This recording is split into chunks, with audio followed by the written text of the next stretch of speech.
Good morning, River of Life. It's a joy to spend some time with you this morning. As a congregation, we are focused around the theme of sanctification, what that means, what the origin of it is, who does that in our lives. And over the next few weeks, we'll get to some of the practical things of how that works. As I was reflecting on this word sanctification, I realized that for most of us, it probably is a heavy word, might even be a negative word, might be something difficult, something unattainable, something painful. There might be loss that we associate with that word. And as I was thinking about this, I just began to realize that we see it completely wrong. It is a joyful word.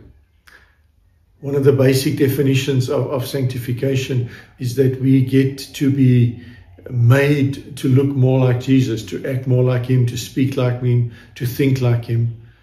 And shouldn't that be joyful? Shouldn't it bring joy to our hearts when we realize that God is working in us to transform us, to put us apart, to make us holy, to sanctify us?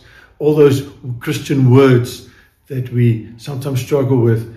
But the purpose of that is that we would be closer to him, that we would know him more, that we experience more of him because we look more and more like Jesus. And I found a passage in 1 Peter chapter 1 that doesn't contain the word sanctification, but it contains all the elements of sanctification.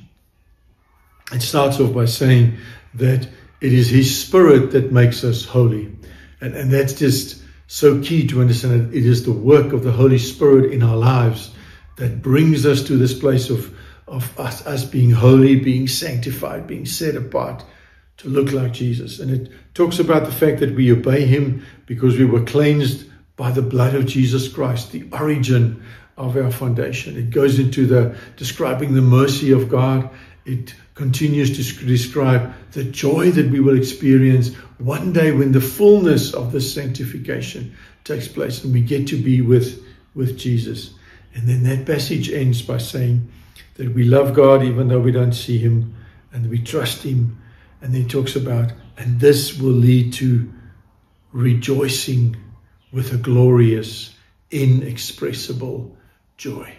And I want to say to you, when God works in our lives, when he transforms us, when he makes us to look more like Jesus, might be painful for a moment, might be difficult for a season, but the result of that is always joyful. And if you find yourself in a space where you're going through a trial, a testing, you're feeling that God is forming you, I want to remind you that the end result of that is an inexpressible joy, a wondrous joy. And I want to pray for myself, for us as a congregation, for you listening. May you experience the joy of the Holy Spirit making you holy. Let's pray together.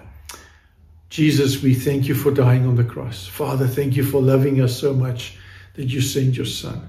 Holy Spirit, thank you that you are actively working in our lives every day, that you are busy transforming us into the image of Christ, that we would reflect more and more of his glory as we live in this earth for this season. God, would you just come and bring your joy, the joy of knowing you, the joy of you working in our lives. It is an inexpressible, wondrous joy. And may we as a congregation, as we reflect on sanctification and becoming holy, may we see the joy in that. May we know the joy in that. May this day be a day filled with joy as we know that you are journeying with us.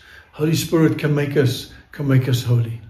Come show us what a wonderful, glorious, inexpressible, joyous thing it is to have you work in our lives.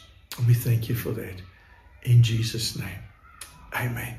May you experience the joy of him making you holy.